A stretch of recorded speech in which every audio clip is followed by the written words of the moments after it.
گزرنا ہوگا۔ لوگ موت سے گھبراتے ہیں اور قرآن کہتا ہے فَإِنَّهُ مُلَاقِيكُمْ، تم ڈرو، گھبراؤ یا بھاگ جاؤ، وہ ٹھیک وقت پر تمہیں ملنے والی ہے۔ قُلْ إِنَّ الْمَوْتَ الَّذِي تَفِرُّونَ مِنْهُ فَإِنَّهُ مُلَاقِيكُمْ۔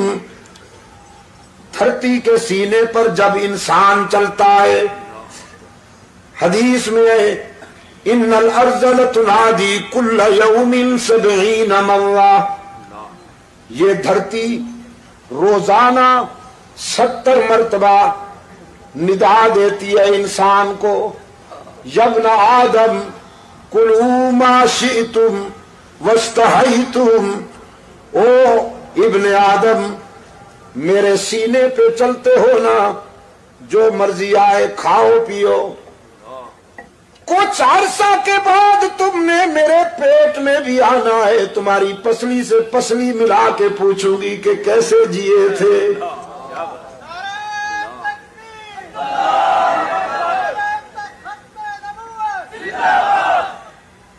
اپنی راحتوں میں انجام کو نہ بھول جانا،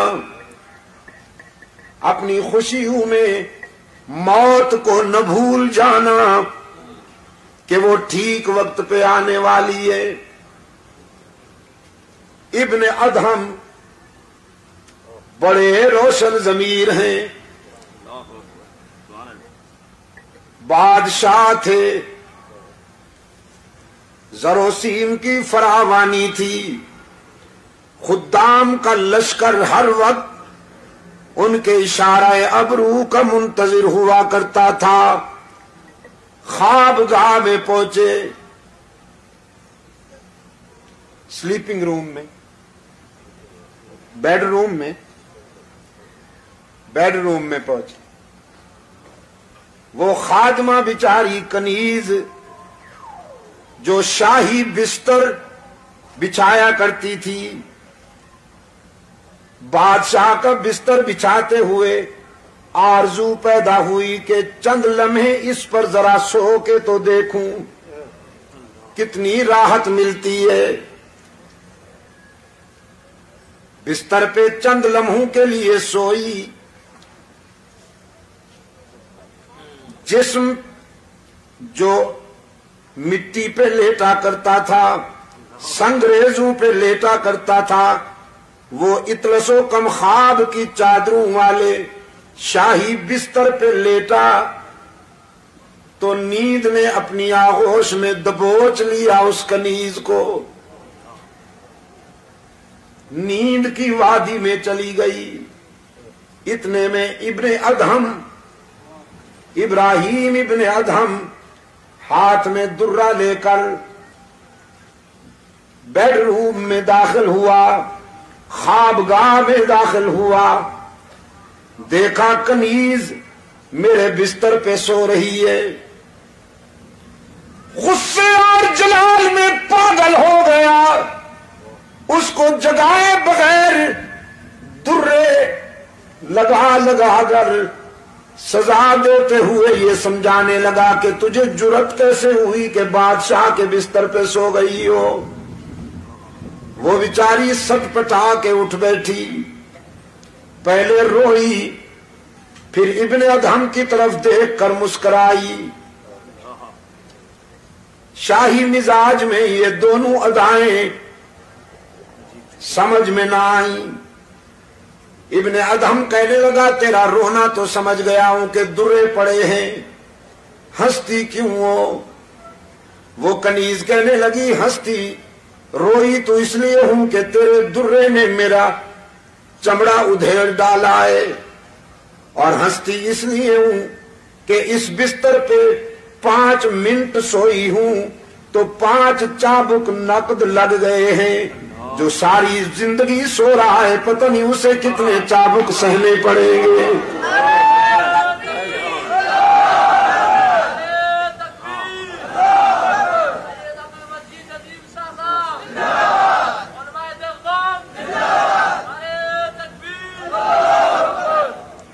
بس اس ایک جملے نے انقلاب بپا کر دیا. تاج اتارا، شاہی لباس اتارا، ساری رات مصلے پر روتا رہا، اشکوں سے منہ دھوتا رہا، رب العالمین کے حضور التجائیں کرتا رہا، پروردگار عالم معافی چاہتا ہوں. صبح ہوئی، مشیروں وزیروں کو بلا کر نظام سنبھالنے کو کہا، تخت سنبھالو، بادشاہی تمہارے حوالے کرتا ہوں. مجھے تو زندگی کی حقیقت ایک کنیز نے سمجھا دی.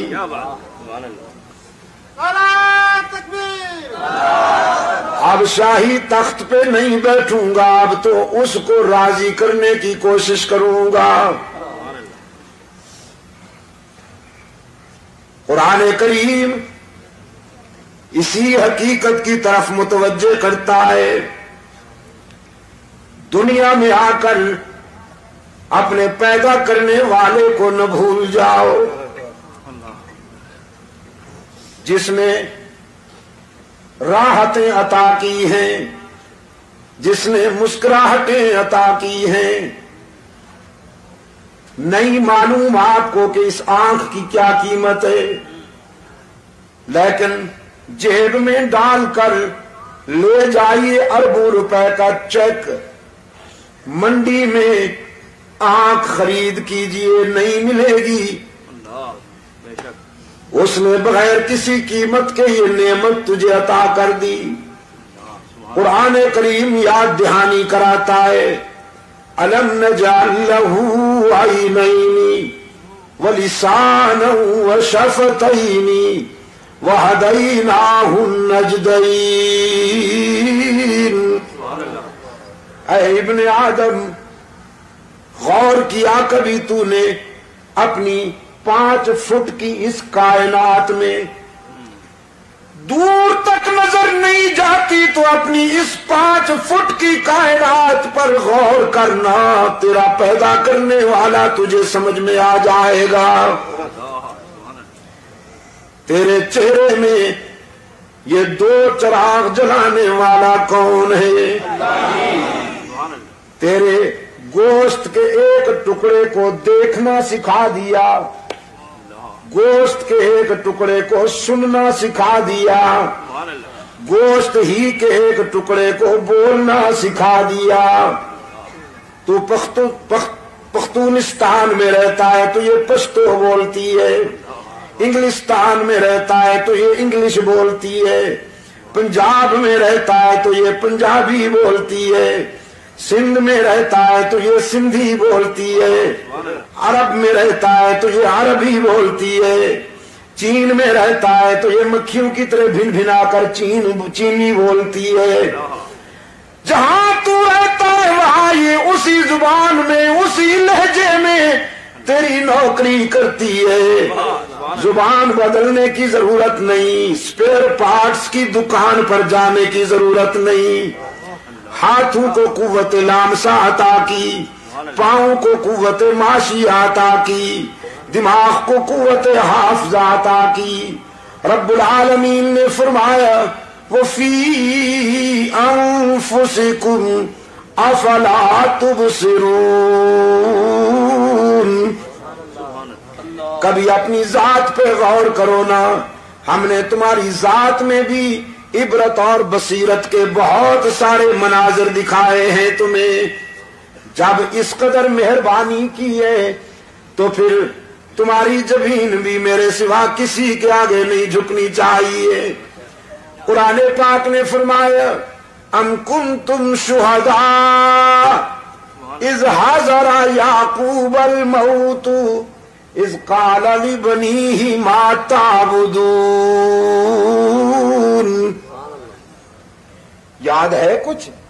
جب یعقوب پر موت آئی، اپنے بیٹوں کو بلایا اور بیٹوں کو بلا کر یہ نہیں کہا تمہارے لیے ملیں بنا کے جا رہا ہوں، ذرا اچھی طرح سے سنبھالنا.